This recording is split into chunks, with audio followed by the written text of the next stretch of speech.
Welcome to செல்வி சமையல். இன்றைக்கி செல்வி சமையலில் நம்ம ஒரு சூப்பரான பொரியல் வகை தாங்க பார்க்க போகிறோம். பலாக்காய் பொரியலுங்க, ரொம்ப சூப்பராக இருக்குங்க.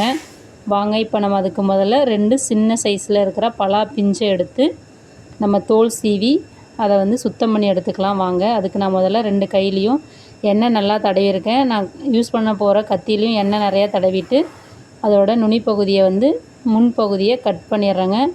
கட் பண்ணிவிட்டு சென்டராக கட் பண்ணுறேன். எண்ணெய் எதுக்கு தடவுறோன்னா அதில் பால் மாதிரி வருங்க, அது பிடிச்சிட்டு வெட்ட முடியாது. அதனால தான் எண்ணெய் தடவி நீங்கள் கட் பண்ணிங்கன்னா கத்தியில் எதுவும் ஒட்டாத வரும், உங்கள் கையில் பட்டாலும் ஒட்டாதுங்க. அதனால் எண்ணெய் அடிக்கடி தடவிட்டு கட் பண்ணுங்கள். இப்போ அதை 2ஆக கட் பண்ணிவிட்டு அதில் மேலே இருக்கிற தோலை ரிமூவ் பண்ணிடணுங்க. இப்போ அந்த மேலே இருக்க தோலை இந்த மாதிரி சின்ன சின்னதாக கட் பண்ணி எடுத்துடணுங்க. தோலை கட் பண்ணிவிட்டு செய்யணும். இதே மாதிரி நான் எல்லாம் பலாக்காயில் இருக்கிற தோலையும் கட் பண்ணி எடுத்து வச்சுருக்கேன் பாருங்கள். அதோட நடுப்பகுதியில் இருக்கிற அந்த தண்டு பகுதியை கட் பண்ணிடணுங்க. இதே மாதிரி 2ஆக கட் பண்ணிவிட்டு அதில் தண்டு பகுதியை இந்த மாதிரி கீழே வச்சு கட் பண்ணுங்கள். அப்போ தான் கையில் கட் பண்ணாத ஈஸியாக கட் பண்ணிடலாம். பாருங்கள், அந்த தண்டு பகுதியை கட் பண்ணி எடுத்துடணுங்க. தண்டு பகுதியை நம்ம பொரியலுக்கு யூஸ் பண்ணக்கூடாது. அதனால் இதே மாதிரி எல்லா பலாக்காயில் இருக்கிற அந்த தண்டு பகுதியவும் ரிமூவ் பண்ணி எடுத்து வச்சுக்கிங்க. இப்போ நான் ரிமூவ் பண்ணி எடுத்து வச்சுக்கிறேங்க.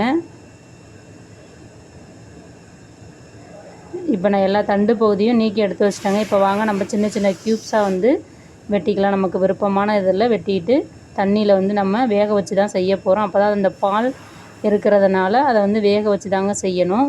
அதனால் சின்ன சின்ன பீசஸாக கட் பண்ணிக்கிங்க. உங்களுக்கு விருப்பமான சைஸில் கட் பண்ணிக்கிங்க. நான் இன்றைக்கி இந்த மாதிரி சின்ன சின்ன பீசஸாக கட் பண்ணிக்கிறேங்க. கட் பண்ண பிறகு எல்லாமே சுத்தம் பண்ணி முடித்த பிறகு எனக்கு ஒரு 1/2 கிலோ அளவுக்கு அந்த பலாக்காய் கிடச்சிதுங்க.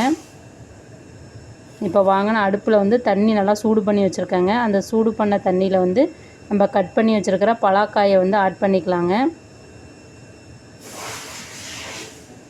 நான் இப்போ ஆட் பண்ணிட்டேன். ஆட் பண்ண பிறகு அந்த பலாக்காயில் சிறிதளவு மஞ்சள்தூள் ஆட் பண்ணிக்கிங்க. இந்த பலாக்காய்க்கு தேவையான அளவு உப்பு சேர்த்து வேக வைங்க. ஒரு 10 நிமிஷம் வேக வச்சிங்கன்னா நல்லா வெந்து வந்துடும்.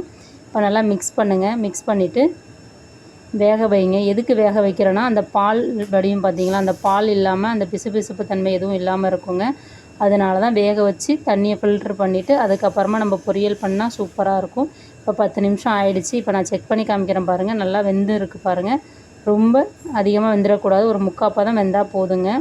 இப்போ இந்த அளவுக்கு வெந்துருச்சு. நான் தண்ணியை ஃபில்ட்ரு பண்ணி எடுத்து வச்சுருக்கேன் பாருங்கள். உள்ளே நல்லா வெந்திருக்கு. இப்போ நம்ம அடுப்பை ஆன் பண்ணிவிட்டு அடுப்பில் வானல் வச்சுக்கிறேன். வானல் சூடான பிறகு 3 ஸ்பூன் எண்ணெய் ஊற்றிக்கிங்க. எண்ணெய் நல்லா சூடாகட்டும். கடுகு உளுத்தம் பருப்பு ஆட் பண்ணிக்கிங்க. கடுகு உளுத்தம் பருப்பு ஆட் பண்ணி நல்லா பொரிய விடுங்க. இப்போ நல்லா பொரிஞ்சு வந்திருக்கு. இந்த ஸ்டேஜில் நான் ஒரு 5-6 பூண்டு பல் நீல வாக்கில் கட் பண்ணி சேர்த்துக்கிறேங்க. ரொம்ப டேஸ்ட்டாக இருக்கும். ஒரு கொத்து கருவேப்பிலை ஆட் பண்ணி கருவேப்பிலையும் நல்லா பொரிய விட்டு நல்லா மிக்ஸ் பண்ணுங்கள். பூண்டு நல்லா வதங்கி வரணுங்க. இந்த மாதிரி ப்ரௌன் கலராக வதங்கி வந்ததுன்னா ரொம்ப டேஸ்ட்டாக இருக்கும்.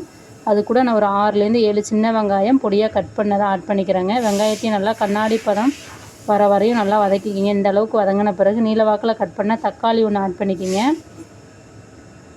தக்காளி ஆட் பண்ணி தக்காளியும் நல்லா நைஸாக வதங்க வைக்கணுங்க. அது கூட சிறிதளவு மஞ்சள்தூள் ஆட் பண்ணிக்கிங்க. மஞ்சள்தூள் ஆட் பண்ணால் தக்காளி சீக்கிரம் நமக்கு வதங்கி வரும். சிம்மில் வச்சு செய்யுங்க. நல்லா வதங்கட்டும். தக்காளி வெங்காயம் நல்லா வதங்கிடுச்சு. இப்போ நம்ம இந்த தக்காளி வெங்காயத்துக்கு தேவையான அளவு உப்பு சேர்த்துக்கலாம். ஏன்னா நம்ம பலாக்காய் வேக வைக்கிறப்பயே பலாக்காய்க்கு தேவையான அளவு உப்பு சேர்த்து வேக வச்சுருக்கோம். இப்போ இது நல்லா வெந்து வந்துடுச்சு. இந்த ஸ்டேஜில் நம்ம வேக வச்சு வச்சுருக்கிற பலாக்காயை ஆட் பண்ணிக்கலாங்க. மசாலாத்தூள் ஆட் பண்ணிக்கலாம். 1/2 ஸ்பூன் மிளகாய் தூள் ஆட் பண்ணுறேங்க.